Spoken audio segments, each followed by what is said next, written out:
In 1937, no carrier-based fighter on Earth could match a land-based opponent. The physics made it impossible.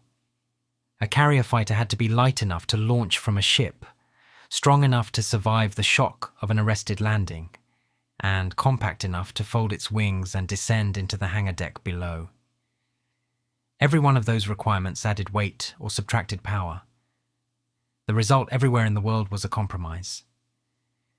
Carrier fighters were slower than land-based fighters. They climbed worse. They turned wider. They carried less fuel. Every navy that operated aircraft carriers accepted this as a law of nature. The Americans accepted it. The British accepted it. The Japanese did not. In October 1937, the Imperial Japanese Navy issued a specification so extreme that one of the two companies invited to bid walked away from the table. The specification demanded a carrier fighter that could outrun, outclimb, and outmaneuver every land-based fighter in the world while carrying two 20mm cannon, two 7.7mm machine guns, a full radio set, a direction finder for navigation, and enough fuel to fly for 6 to 8 hours at economical cruising speed. 8 hours. A round trip of over 1,500 miles from a ship in the middle of the Pacific to a target and back. No fighter on Earth had that range. No carrier fighter came close to that speed. The wingspan had to stay under 12 meters so the aircraft could fit on a carrier elevator. The Navy wanted the fighter to climb to 3,000 meters in 3.5 minutes. It wanted a maximum speed of 500 kilometers per hour. It wanted maneuverability equal to or better than the A-5M, the fighter it was replacing, which was already the most agile carrier aircraft in the world. The men who wrote the specification were not engineers. They were naval officers who had watched their pilots fight over China and concluded that the next war would be fought across distances so vast that a short-range fighter was useless regardless of how fast it flew. They wanted a machine that violated the known limits of aircraft design. They sent the specification to Nakajima and to Mitsubishi. Nakajima's engineers studied the numbers, concluded they were physically impossible, and withdrew from the competition in January 1938. At Mitsubishi, one engineer looked at the same numbers and saw a way through. His name was Jiro Horikoshi. He was 34 years old. The company he worked for was not a small workshop. Mitsubishi was an empire. Yataro Iwasaki, a former samurai from Tosa province, had founded it in 1870 as a shipping company. He had leveraged government contracts, strategic ruthlessness, and the chaos of the Meiji Restoration to build a conglomerate that touched every sector of the Japanese economy. By the 1930s, the Mitsubishi Zaibatsu was one of the 4 largest industrial groups in Japan, alongside Mitsui, Sumitomo, and Yasuda. It built ships, it mined coal, it manufactured steel, glass, paper, and electrical equipment. It ran banks, insurance companies, and trading houses. It owned real estate across Tokyo, and it built airplanes. In 1920, Mitsubishi had established the Mitsubishi Internal Combustion Engine Company to manufacture aircraft engines. That company became Mitsubishi Aircraft in 1928. In 1934, Mitsubishi Aircraft merged with Mitsubishi Shipbuilding to form Mitsubishi Heavy Industries, which by the late 1930s was the largest private company in Japan. Its aircraft division operated out of the Nagoya Works, a sprawling manufacturing complex in central Honshu. The Nagoya plant built bombers for the Navy and fighters for the Army. It employed thousands of engineers and assemblers. The infrastructure was vast, the engineering talent was deep. The resources were real, but no amount of infrastructure could change the physics. The specification the Navy had written demanded a machine that should not have been possible. Horikoshi's job was to make it possible anyway.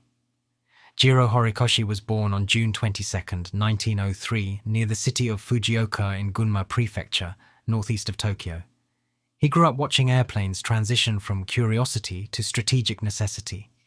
By the time he reached university, the future of national power was being written in the sky. He enrolled at the University of Tokyo and graduated in 1927 from the newly established aviation laboratory within the engineering department, one of the first cohorts trained specifically for aircraft design. He joined Mitsubishi immediately and began his career at the Nagoya Works. His first project was the MF-10, an experimental carrier fighter that never passed the prototype stage. It flew. It did not fly well. The landing gear was weak, the handling was poor, the project failed. But Horikoshi learned from the failure the way all serious engineers learn from failure. Not as a setback, but as data. The lessons fed directly into his next design. In the mid-1930s, Horikoshi led the development of the A5M, a carrier fighter he designed from the ground up. The A5M was a clean, low-winged monoplane with fixed landing gear and an open cockpit. It was light, fast, and extraordinarily maneuverable. It entered service with the Imperial Japanese Navy and immediately proved itself over China during the Second Sino-Japanese War. Japanese pilots flying the A5M against Chinese Air Force fighters, many of them Soviet-built, reported decisive advantages in speed and agility. The A5M could outturn anything it faced. It established Horikoshi's reputation as the foremost fighter designer in Japan. When the 12-she specification arrived in 1937, the Navy did not wonder who should lead the project. But Mitsubishi's management hesitated. The company was already occupied with a Navy bomber contract. The executives considered rejecting the fighter specification entirely. They had the A5M in production. They had bomber orders to fill. Taking on an impossible specification for a fighter that might never work was a risk the business side was not eager to accept. Horikoshi pressed hard. He argued that his team could meet the performance demands if they were allowed to pursue an extreme weight reduction strategy. He argued that the fighter contract was more important than the bomber. The Navy agreed. The bomber project was shelved. Horikoshi was given the design team and the resources. His engineers went to work in the Nagoya plant. The project that Nakajima had declared impossible was now the responsibility of one man and his team. The central problem was weight. Every requirement in the specification demanded performance that only a lighter aircraft could deliver. More range meant more fuel, which added weight. More armament meant heavier guns and ammunition, which added weight. The heavier the aircraft became, the more powerful the engine needed to be, and more powerful engines were heavier. The spiral was vicious and self-reinforcing. The only way to break it was to remove weight from every other part of the airplane, with a discipline that bordered on obsession. Horikoshi understood this immediately. He also understood the price.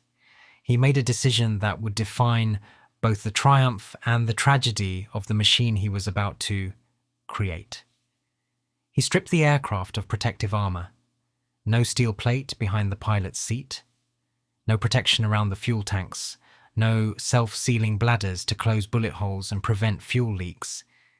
Every Western fighter under development in the late 1930s was adding these survivability features. The Americans were adding them, the British were adding them, the Germans were adding them. Horikoshi removed them before they were ever installed. The reasoning was precise. Japanese aero engines in the late 1930s produced 20 to 30% less power than their American and European equivalents. Horikoshi himself acknowledged this gap. The only way to match or exceed Western fighter performance with an inferior engine was to build an airframe so light that the engine's disadvantage became irrelevant. He used a new aluminum alloy called extra super duralumin, designated T7178. It was stronger than standard aircraft aluminum, which allowed thinner structural members which saved weight at every joint, rib, and spar throughout the airframe. The wings were built using a single continuous spar design, with integral fuel tanks built into the wing structure. The fuselage was assembled in two major sections joined by a ring of 80 bolts. Engine, cockpit, and wing formed one rigid unit. The tail section formed the other. Two pieces. The construction method was revolutionary. It simplified manufacturing and saved weight simultaneously. The result was an aircraft with an empty weight of approximately 3,704 pounds. The Grumman F-4F Wildcat, the American carrier fighter it would face in combat, weighed 5,758 pounds empty. The Zero was nearly a ton lighter than its primary adversary. That gap was not an accident. It was Horikoshi's answer. On April 1st, 1939, the first prototype lifted off the runway at Kagamigahara Airfield near Nagoya. The test pilot was Katsuzo Shima. Horikoshi watched from the ground. The aircraft climbed fast, it turned tight, the controls were responsive and balanced at every speed. Flight testing continued through the spring and summer.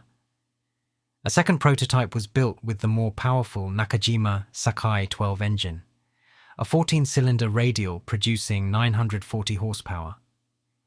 The performance numbers with the new engine were extraordinary. Maximum speed reached 331 miles per hour at 15,000 feet. The aircraft could climb to 9,800 feet in 3 minutes and 30 seconds, meeting the Navy's most demanding requirement almost exactly. Its range with an external drop tank exceeded 1,600 miles. No carrier-based fighter anywhere in the world approached those numbers. No land-based fighter matched the combination of range, speed, and agility. The Navy accepted the aircraft for service in July 1940, the Japanese year 2600. The last 2 digits of that year gave the fighter its official designation, Navy Type Zero Carrier Fighter. The pilots called it Ryzen. The world would call it the Zero. The Zero's combat debut was not at Pearl Harbor. It was over China, more than a year before the Pacific War began. In September 1940, 13 A6M2 Zeros based at Hankow escorted a formation of bombers on a mission to Chongqing. 27 Chinese Air Force fighters intercepted them, a mix of Soviet-built Polikarpov F-15 biplanes and I-16 monoplanes. The engagement lasted minutes. The Zeros destroyed every Chinese fighter in the air, all 27. They did not lose a single aircraft. The kill ratio was absolute. Reports of the engagement reached Western intelligence services. They were dismissed. American and British military analysts assumed the reports were exaggerated or fabricated. They assumed a carrier-based Japanese fighter could not possibly outperform land-based opposition from the Soviet Union. The assumptions were built on a foundation of racial prejudice and technological arrogance that had calcified into doctrine. Western analysts believed Japanese industry was fundamentally incapable of producing a world-class combat aircraft. Some believed Japanese pilots were physically inferior, hampered by poor eyesight. These beliefs were not grounded in evidence, they were grounded in contempt. Claire Chennault, the American advisor to the Chinese Air Force, who would later lead the Flying Tigers, sent specific and detailed warnings about the Zero's capabilities to Washington. The warnings were ignored. The contempt would cost thousands of lives. On December 7, 1941, Japan struck. The attack on Pearl Harbor was the opening move of a campaign that spanned the entire Western, Pacific, and Indian Oceans simultaneously. The strike force that hit Hawaii included 420 aircraft launched from 6 carriers. Among them were 126 A6M2 Zeros flying fighter escort and strafing missions. The Zeros swept the skies over Oahu. American fighters that managed to get airborne were outclassed and destroyed. On the same day, Japanese forces attacked the Philippines, Malaya, Wake Island, Guam, and Hong Kong. The Zero was present at every engagement. Over the Philippines, Zeros destroyed most of the United States Army Air Force's Far East Air Force, both on the ground and in the air. Over Malaya and the Dutch East Indies, they outfought everything the Allies could put up. Brewster Buffaloes, Curtiss P-40 Warhawks, Curtiss Hawk 75s, Hawker Hurricanes. In the skies over the Dutch East Indies alone, Zeros accounted for the destruction of roughly 550 Allied aircraft during the campaign. Over Burma, the same pattern repeated. Over Ceylon in April 1942, 36 Zeros engaged 60 British aircraft. and destroyed 27 of them while losing a single fighter. For the first 6 months of the Pacific War, the Zero achieved a kill ratio that military historians estimate at approximately 12 to 1. 12 Allied aircraft destroyed for every Zero lost. The fighter owned the sky from the central Pacific to the Indian Ocean. Allied pilots who survived encounters with the Zero reported the same thing. It was faster, it climbed faster, it turned tighter, it stayed in the air longer. Nothing in the Allied inventory could match it in a conventional dogfight. Japan's most skilled pilots exploited the Zero's capabilities with devastating effect. Saburo Sakai, who would become Japan's leading surviving ace of the Pacific War, with 64 credited aerial victories, flew the Zero throughout the campaign. He described the aircraft as an extension of his own body, a machine so responsive that the boundary between pilot and airplane dissolved in combat. The Zero's controls were light, its visibility excellent through the large greenhouse canopy, and its rate of roll at low speeds made it nearly impossible to track in a turning fight. The men who had dismissed the intelligence reports from China were now reading the same reports written over their own burning airfields. But the math that had served Horikoshi so brilliantly had a second ledger. Every gram of weight he had removed to achieve the Zero's performance was a gram of protection.